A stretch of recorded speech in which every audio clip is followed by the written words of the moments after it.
bombastic side eye, criminal offensive side eye. Do you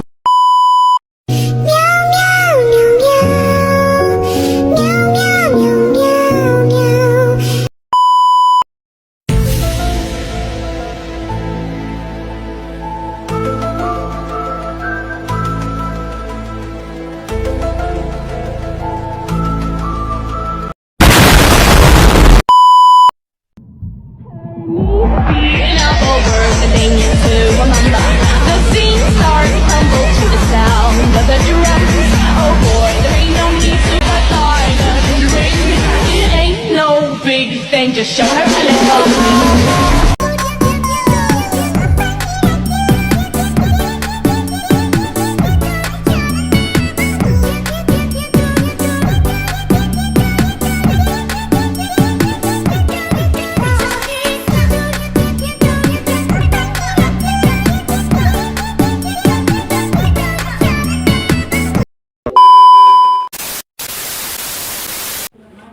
Assalamualaikum warahmatullahi wabarakatuh. Saya akan membacakan tutur dari Amir Hamzah. Amir Hamzah merupakan penyair asal Indonesia. Banyak sekali karyanya yang masih sampai saat ini dinikmati. Salah satu karyanya adalah Padamu Jua. Puisi ini merupakan puisi 28 baris karya Amir Hamzah yang disertakan oleh koleksinya pada tahun 1927. Puisi ini adalah karya Hamzah yang paling banyak dipuji. Pembacanya menyukai karena lebih difokuskan pada tema-tema keagamaan, terutama dari sudut pandang Islam, dan ada pula pengaruh-pengaruh Kristen. Berikut isi puisinya. Habis kikis, segala cintaku hilang terbang. Kembali pulang aku padamu, seperti dahulu. Kaulah kendi gemerlap, pelita jendela di dalam halap. Melambai pulang berlahan, sabar setia selalu. Satu kekasihku, aku manusia, rindu rasa, rindu rupa. Di mana engkau, rupa tiada, suara sayup, hanya kata merangkai hati. Engkau cemburu, engkau ganas, mangsa aku dalam cakarmu. Bertukar tangkap dengan lepas. Nanar aku gila sasar, sayang berulang padamu jua. Engkau pendiri ingin, serupa darah di balik tirai. Kasihku sunyi, menunggu seseorang diri. Lalu waktu, bukan giliranku. Mati hari, bukan kawanku. Berikut puisinya. Puisi ini menceritakan tentang keagamaan. Lewat puisinya, Amir Hamzah ingin menyampaikan pesan moral terkait keagamaan kepada pembaca. Bait pertama puisi Pada Jua menggambarkan rasa kekecewaan seseorang, di mana ia merasa sudah tidak ada harapan lagi karena kecewanya tersebut. Tokoh aku menghadapkan adanya sosok yang bisa meyakinkan kembali hatinya. Saya akan membuat video tentang biografi Raja Ali Haji. Raja Ali Haji bin Raja Haji Ahmad lahir di Pulau Penyengat, Kepulauan Riau, meninggal di Pulau Penyengat, Kesultanan Lingga. Ia adalah ulama, sejarawan, dan pujangga abad ke-19 keturunan Bugis dan Melayu. Dia terkenal sebagai pencatat pertama dasar-dasar tata bahasa Melayu lewat buku pedoman bahasa, buku yang menjadi standar bahasa Melayu. Dia adalah cucu Raja Ali Haji Fisabilillah yang dipertuan Muda IV dari Kesultanan Lingga Riau dan juga merupakan bangsawan Bugis. Saudara Raja Lumu, Fisabilillah adalah keturunan keluarga Kerajaan Riau yang merupakan keturunan dari prajurit Bugis yang datang ke daerah tersebut pada abad ke-18. Bundanya Hamidah binti Malik adalah saudara sepupu dari ayahnya dan juga dari keturunan suku Bugis. Keluarga Raja Ali Haji ada Raja Hamidah, Raja Siah, Raja Ibrahim Kemurung, Raja Engku Awan, Raja Khadijah, Raja Mai, Raja Kulsum, Raja Abdurrahman, Raja Abdul Majid, Raja Salamah, Raja Haji Salman Engkubih, Raja Mala, Raja Engku Amdah, Raja Ali Hasan, Raja Ci, Raja Aminah, Raja Muhammad Daeng Menambon. Mahakarya beliau yaitu Gurindam 12 pada tahun 1847 menjadi pembaru arus sastra pada zamannya. Bukunya berjudul Kitab Pengetahuan Bahasa yaitu Kamus Bahasa Melayu Riau Lingga Panggal yang pertama, merupakan kamus eka bahasa pertama di Nusantara. Ia juga menulis syair Siti Syianah, syair Suluh Pegawai, syair Hukum Nikah, dan syair Sultan Abdul Muluk. Raja Ali Haji juga patut diangkat jasanya dalam penulisan sejarah Melayu. Pada tahun 1847 dia menulis Gurindam 12, 1860 dia menulis Tuhfat al-Nafis atau Bingkisan Berharga. Pada tahun 1865 dia menulis Silsilah Melayu dan Bugis. Pada tahun 1857 dia menulis Bustan al-Khatbin. Pada tahun 1850-an dia menulis Kitab Pengetahuan Bahasa. Pada tahun 1857 ia menulis Intizam Wazaif al-Malik. Pada tahun 1857 dia menulis Tamarat al-Mammah. Mahakarya film. Dalam film Raja Ali Haji ada Mata Pena Hati pada tahun 2009. Raja Ali Haji diperankan oleh Alex Komang. Dalam film Raja Ali Haji Mata Pena Mata Hati 2009 dan Raja Ali Haji diperankan oleh Rainer Manopo. Pendidikan. Sejak masih anak-anak, Raja Ali Haji sering kali mengikuti perjalanan ayahnya ke berbagai daerah untuk berdagang dan termasuk pergi haji. Berbekal pengalaman ini, ia tumbuh menjadi pemuda berwawasan luas. Raja Ali Haji mendapatkan pendidikan dasarnya dari lingkungan Istana Kerajaan Riau di Pulau Penyengat. Ia banyak belajar dari tokoh-tokoh terkemuka yang datang dari berbagai daerah. Prestasi dan organisasi, dia terkenal sebagai mencatat pertama dasar-dasar tata bahasa Melayu lewat buku Pedoman Bahasa. Buku yang dimana menjadi standar bahasa Melayu. Bahasa Melayu standar atau juga disebut sebagai bahasa Melayu baku, itulah yang dalam Kongres Pemuda Indonesia 28 Oktober 1928 ditetapkan sebagai bahasa nasional, bahasa Indonesia. Raja Ali Haji terkenal sebagai pencipta dari Gurindam 12 yang memuat banyak nilai keagamaan, pendidikan, karakter, budi pekerti, dan kesejarahan. Saya Salma Oktafajar Ramadhani dari kelas 12E akan membacakan fitur biografi tokoh Arif Budiman tentang perjalanan intelektual dan kontribusi Arif Budiman dalam dunia sastra dan kebudayaan di Indonesia sebelum tahun 1966. Arif Budiman adalah seorang intelektual yang terlibat aktif dalam gerakan kebudayaan dan politik di Indonesia sebelum tahun 1966. Pada tahun 1963, ia terlibat dalam menandatangani Manifesto Kebudayaan atau yang disebut dengan Manikebu bersama tokoh-tokoh lainnya. Arif Budiman yang saat itu berusia 22 tahun memainkan peran penting dalam menyatukan golongan muda dan tua dalam gerakan Manikebu. Meski Wiratmo Sukito menyusun manifesto, tetapi Arif yang mendalami filsafat berperan dalam mengkritik dan memperjelas isi dari Manikebu. Setelah Manikebu dilarang pada 8 Mei 1964, Arif Budiman kehilangan kebebasan sebagai penulis. Namun, ia terus menulis dengan nama samarannya yaitu Satya Mitra untuk menghindari sensor dan agar tulisannya tetap dapat diterbitkan di surat kabar dan majalah. Arif mengkritik masuknya politik ke dalam ranah kebudayaan, terutama dalam konteks perdebatan sastra pada masa itu yang mulai difokuskan pada apakah karya sastra tertentu bersifat kontrarevolusi atau tidak. Arif Budiman dikenal menggunakan metode Ganzai dalam kritik sastranya.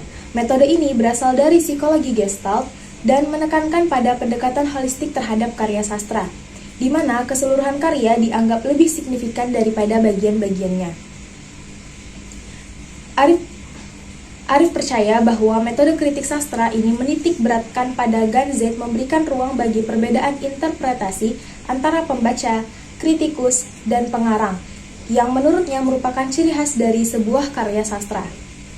Arif Budiman sering menulis kritik sastra dan pernah menjabat sebagai redaktur di majalah sastra Horizon, meskipun tidak banyak ditemukan karya sastranya sendiri. Future biografi Mokhtar Lubis. Mokhtar Lubis adalah salah satu tokoh penting dalam sejarah sastra dan jurnalistik Indonesia. Dikenal karena tulisan-tulisannya yang tajam, kritis, dan berani.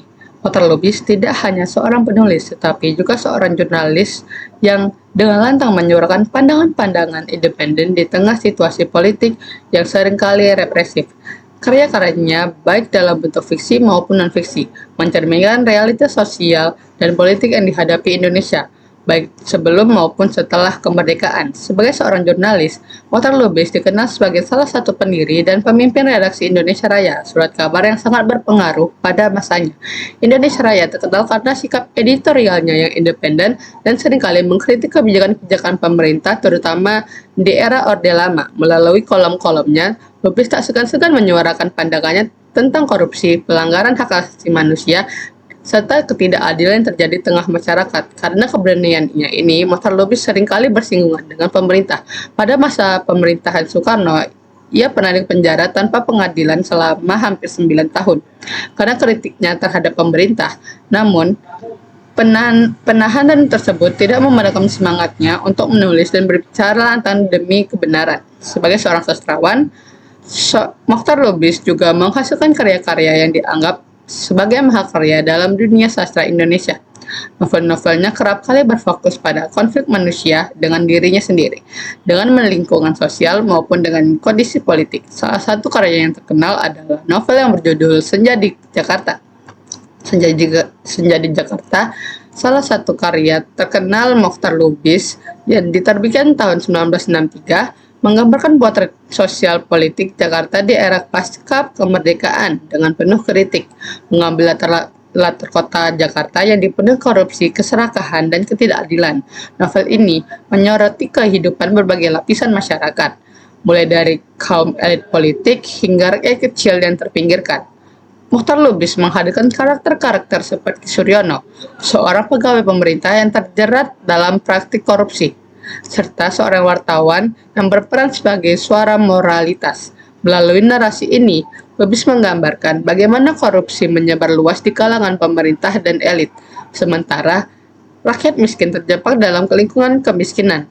Judul Senja sendiri memiliki simbolisme mendalam, melambangkan kemerosotan moral dan sosial di ibu kota yang semakin menuju kegelapan. Senja di Jakarta menerima pujian luas, baik di dalam negeri maupun internasional, dan diterjemahkan ke berbagai bahasa, menjadikan salah satu karya penting dalam sastra Indonesia yang terus relevan hingga kini, terutama dalam kritik terhadap korupsi dan ketimpangan sosial. Karya-karya Mokhtar Lubis, baik dalam bidang sastra maupun jurnalistik, mendapat banyak pengakuan, tidak hanya di Indonesia tetapi juga di luar negeri. Ia menerima berbagai penghargaan internasional atas kontribusinya, termasuk Magsaysay Award pada tahun 1958, yang sering disebut sebagai Nobel versi Asia, karena kegigihannya dalam memperjuangkan kebebasan pers dan hak-hak kemanusiaan. Selain itu, Mokhtar Lubis juga aktif dalam berbagai forum kebudayaan dan politik, serta menjadi suara penting dalam diskusi-diskusi tentang demokrasi dan kebebasan pers di Indonesia. Ia adalah salah satu pendiri Yayasan Ober Indonesia, yang sebuah lembaga yang berfokus pada penerbitan buku-buku yang berkaitan dengan pengembangan intelektual dan kebudayaan bangsa. Mokhtar Lubis wafat pada 2 Juli 2004, namun pengaruhnya tersebut dirasakan hingga kini. Sebagai seorang jurnalis dan sastrawan, Mokhtar Lubis mewariskan semangat kebebasan dan independensi dalam berkarya, serta keberanian untuk bersuara demi keadilan. Salah satu tokoh penting yang layak dikenang dalam sejarah bangsa. Melalui tulisan-tulisannya, Mokhtar Lubis telah memberi contoh bagaimana seorang penulis bisa menjadi agen perubahan dengan tidak hanya menyuarakan kebenaran, tetapi juga berani menghadapi resiko demi kebebasan dan keadilan. Saya akan membacakan teks futur biografi dari tokoh N. Hadini. Di tengah riuh rendahnya lanskap sastra Indonesia, nama N. Hadini berdiri sebagai salah satu penulis wanita yang mengukir jejaknya dengan tinta yang penuh warna dan makna. Dilahirkan pada 29 Februari 1936 di Semarang dengan nama asli yaitu Nurhayati Sri Hardini Siti Nukatin, N. Hadini adalah sosok yang mewarnai dunia sastra Indonesia dengan karya-karyanya yang mendalam dan reflektif. Hadini memulai perjalanan menulisnya pada awal 1960-an, dan sejak saat itu, ia telah menghasilkan berbagai karya yang memikat hati pembaca. Karya-karya Hadini seringkali menyoroti tema-tema mengenai perempuan, keluarga, dan kehidupan sosial yang ada di Indonesia. Salah satu novel terkenalnya yaitu Hati yang Damai yang diterbitkan pada tahun 1983, menawarkan pandangan mendalam tentang pengalaman emosional dan sosial yang ada di masyarakat Indonesia. Gaya penulisan Hadini dikenal dengan realisme yang tajam dan kepekaan terhadap psikologi karakter. Ia memiliki kemampuan luar biasa dalam menggambarkan kompleksitas emosi dan dinamika sosial yang menjadikannya sebagai salah satu penulis yang dihormati dalam dunia sastra. Kontribusi Hadini terhadap sastra di Indonesia tidak luput dari perhatian.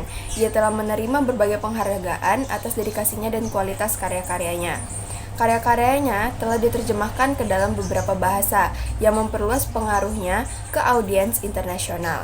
Penghargaan ini tidak hanya mengakui kemampuan sebagai penulis, tetapi juga memberikan pengakuan terhadap dampak karyanya dalam memperkaya khazanah sastra global.